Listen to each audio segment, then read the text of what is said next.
You're not broke because you earn too little. You're broke because of this. So, you cut out the morning coffee runs, you canceled all those random streaming subscriptions you barely even use, you even went ahead and made a highly detailed, color-coded budget spreadsheet that you've opened exactly twice. And yet, somehow, you are still flat broke. Well, welcome to This Explainer. Today, we're gonna unpack the real reason you're still broke because, look, everyone loves to tell you why you're struggling, right? They tell you that you spend way too much, you don't save enough, you just need a little more financial discipline. But what if none of that is actually the primary reason? What if the real cause has almost nothing to do with your daily choices at all? That really is the burning question, isn't it? You did everything right. You played by the rules of personal finance that experts have been shouting at us for decades. You skipped the luxuries. So why are you still broke? Today, we're going to challenge that standard advice that constantly blames your personal discipline. I'm going to show you, using hard data, that you aren't failing some simple math test. You are actually playing a much, much harder economic game than you were ever told. Which brings us to our first major roadblock, the budgeting myth. See, the standard advice sounds completely reasonable on the surface. Stop buying lattes, watch the savings magically add up, and sure, those small cuts do help a little bit at the margins. But let's look at the actual math that nobody seems to run for you. Skipping that daily $5 coffee saves you, about $150 a month. Meanwhile, rent in most major cities just climbed by literally hundreds of dollars a month over the last few years. So you're saving $150, but your rent just jumped by $400. You could give up every single coffee, every subscription, every night out with your friends, and you would still be losing ground. Why? Because the bucket you're saving into has a massive hole in it, one that's far bigger than any latte. The math was simply never in your favor. The coffee, what is it? Let's get into reason number one, the wage and productivity gap. Just take a look at this divergence starting back in the 1970s. For decades, productivity, which is literally how much value you generate as a worker, has just climbed steadily upward. But real wages, when you actually adjust them for what things cost today, have basically flatlined for a huge share of workers. Do you see that massive red shaded gap between those two lines? That didn't come from people getting lazier or suddenly deciding to work fewer hours. It came from where the extra value generated by all that growth actually went. And increasingly, that value went straight to profits, to shareholders, and to asset owners, not to the paychecks of the people actually doing the daily work. So if you feel like your paycheck genuinely buys way less than it used to, I promise you aren't imagining things. It's just a mathematical fact. And that leads us right into reason number two, the true cost of normal. The price of just a normal baseline life went up faster than almost anything else in the entire economy. Just compare the skyrocketing costs of housing and healthcare against general inflation. The absolute bare essentials have completely detached from reality.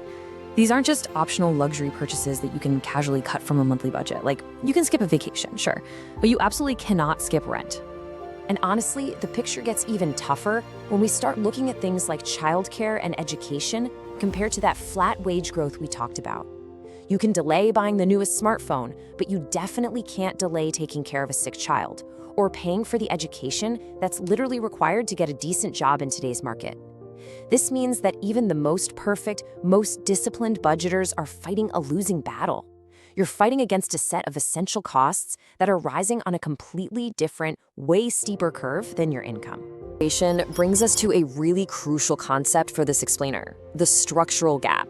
This is the widening financial void created when the unavoidable rising costs of essential living completely outpace your stagnant real wages. Let's be clear, it's not a gap caused by your personal spending habits. It is a structural feature of the modern economy that average earners are forced to navigate every single day just to survive. Which inevitably pushes us to reason three, debt as the default. I really want you to read this quote on the screen and just let it sink in for a second. Debt didn't cause the gap, it's what fills it. If you've had to rely on credit cards or loans just to scrape by, I want to validate that for you right now. It is not necessarily a personal failure. For most people today, taking on debt has become the only available tool left to bridge a widening gap that they had no hand in creating. Just look at what's actually filling the gap out there.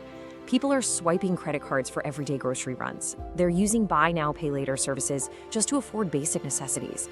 They are taking on massive, crippling student loans just to have a shot at landing a job that pays a living wage. But here's the real danger, right? This debt isn't free. The interest acts as this quiet, relentless tax on your future income. It basically means a piece of every future paycheck you earn is already spoken for before it ever even hits your bank account. And finally, we hit reason 4, the wealth on-ramp. Historically, the main way everyday people built real wealth wasn't just by hoarding pennies from their salary. It was by owning appreciating assets, things like a home, stocks, or a small business. But here's the catch. While the average earner is spending absolutely everything they make just trying to cover those rising essentials we talked about, the person who already owns assets just gets to sit back. They watch their wealth compound in the background, whether they're actively working or not. And as the prices for housing and other assets keep climbing higher and higher, the entry point for the average earner keeps moving further and further out of reach. Down to this single sentence: you can't invest a surplus you never have. It's not that broke people just stubbornly refuse to invest, or that they don't understand how the stock market works. It's that the basic on-ramp to investing requires a financial surplus to begin with. And for millions of people, that surplus was already eaten up by the rising costs of rent, healthcare, and groceries. Okay, so what do we do about it? Let's talk about changing your game plan. Now, none of this means that budgeting is completely pointless. It does still matter at the margins. But just trying harder will never close a gap of this size. The moves that actually move the needle operate on a macro level.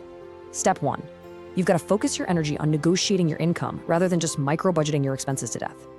Step 2 involves building scarce skills, things that are really hard to replace in the marketplace. Then step 3, start investing as early as humanly possible.